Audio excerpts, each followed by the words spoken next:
Government of Pakistan ने IMF का सबसे बड़ा मुतालबा तस्लीम कर लिया है, जिसके मुताबिक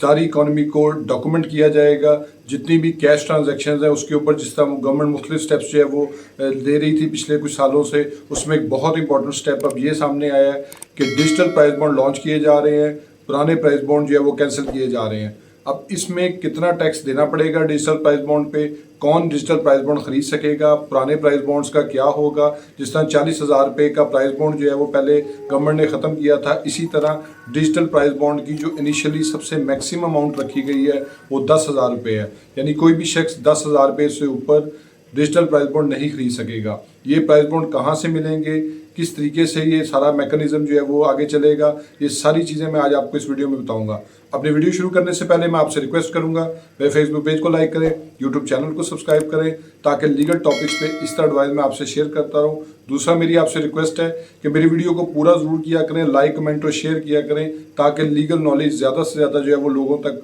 पहुँच सके। अब आ जाते हैं अपने सर टॉपिक की तरफ कि डिजिटल प्राइस बॉन्ड जो है वो क्या चीज़ है और वो किस तरीके से होगा। सबसे पहले मैं आपको ये इन्फॉर्मेशन दे दूं, सेंट्रल डायरेक्टरेट नेशनल सेविंग जो कि कौमी मरकज़ बचत का अदारा है, उसके ज़रिए जो है ये सारे मामलात को चलाया जाएगा। और उसकी जो ऐप है जो कि आप प्ले स्टोर से डाउनलोड भी कर सकते हैं, उसमें एक डेडिकेटेड टैब जो है वो प्राइस बॉन्ड का दे दिया गया है और उसमें जो है वो बेसिकली परचेजिंग होगी, क्योंकि उस ऐप के अंदर दो ऑप्शंस हैं कि या तो आप नेशनल सेविंग में अपना अकाउंट ओपन कर लें, या दूसरे स्टेप पे ये है कि आप अपना जो बैंक अकाउंट है वो उसके ऐप के साथ जो है वो कनेक्ट कर लें। लेकिन उसके लिए आपको वहाँ पे भी जो है ना वो सेविंग्स अकाउंट एक ओपन करना ज़रूरी है। दूसरे स्टेप पे ये है कि जब ये दो चीज़ें आपस में लिंक हो जाएंगी तो उस शख्स के पास ये ऑप्शन होगी कि वो अपने नेशनल सेविंग्स के अकाउंट से जो है वो प्राइस बॉन्ड को परचेज़ करे, या उसमें वो जो उसने अपना अकाउंट लिंक किया हुआ है उससे जो है वो परचेज़ करे। जितनी भी पेमेंट है प्राइस बॉन्ड को परचेज़ करने के लिए वो वर्चुअल वे में होगी, ऑनलाइन वे में होगी, और उसमें जो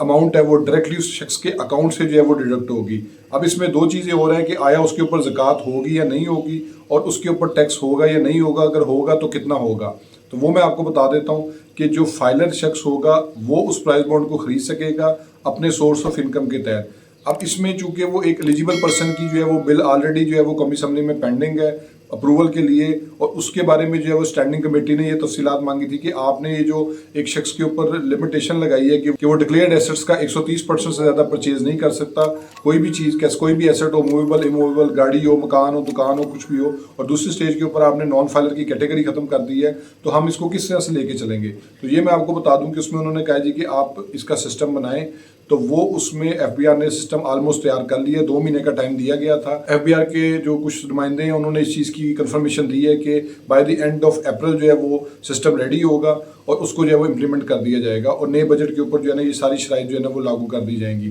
फिर उसके साथ जो है एक और चीज़ है कि इस पर टैक्स कितना होगा। अभी कोई शख्स अगर जो है वो फाइलर है तो उसका टैक्स जो है वो 15% डिडक्ट होता है, जबकि नॉन फाइलर का 30% डिडक्ट होता है। और साथ में जो ज़कात है वो इसके ऊपर एग्जम्प्ट होगी, ज़कात उसके ऊपर जो है वो नहीं देनी होगी। लेकिन इसमें एक चीज़ बड़ी इंपॉर्टेंट है, वो ये है कि जिन लोगों के पास पेपर वाले प्राइस बॉन्ड पड़े हुए हैं, पुराने प्राइस बॉन्ड, उनको एक सर्टेन टाइम दिया जाएगा 6 माह, 8 माह, साल का, और उसमें गवर्नमेंट को वो सारे प्राइस बॉन्ड जो है वो वापस चले जाएंगे। जिस तरह 40,000 वाले प्राइस बॉन्ड को जो है वो ख़त्म किया गया था जब, तो उसमें टाइम दिया गया था, तो सिर्फ और सिर्फ डिजिटल प्राइस बॉन्ड जो है वो इशू किए जाएंगे, वही लोग जो है वो उस प्राइस बॉन्ड को यूज़ करेंगे, और उसी के अलावा जो है वो कोई भी किसी किस्म के जो मामला हैं वो नहीं चलेंगे, क्योंकि IMF की ये डिमांड थी कि पेपरलेस जो है वो चीज़ों को आप लेके आएँ ताकि गवर्नमेंट के अखराजात कम हो। प्राइस बॉन्ड की प्रिंटिंग में, डिलीवरी में, सिक्योरिटी में हज़ार किस्म की चीज़ें जो है वो गवर्नमेंट को एक्सपेंस की फॉर्म में बेयर करनी पड़ती थी। अब ये चीज़ जो है वो ख़त्म होने जा रही है, ये असूली फैसला हो चुका हुआ है, डिजिटल प्राइस बॉन्ड जो है वो आ रहे हैं, तो तमाम लोग जो हैं वो उसको परचेज़ कर सकेंगे। होप्स आपको ये वीडियो पसंद आई होगी। मेरे फेसबुक पेज को लाइक करें, यूट्यूब चैनल को सब्सक्राइब करें, ताकि लीगल टॉपिक्स पे इसी तरह एडवाइस मैं आपसे शेयर करता हूँ। Thank you for watching.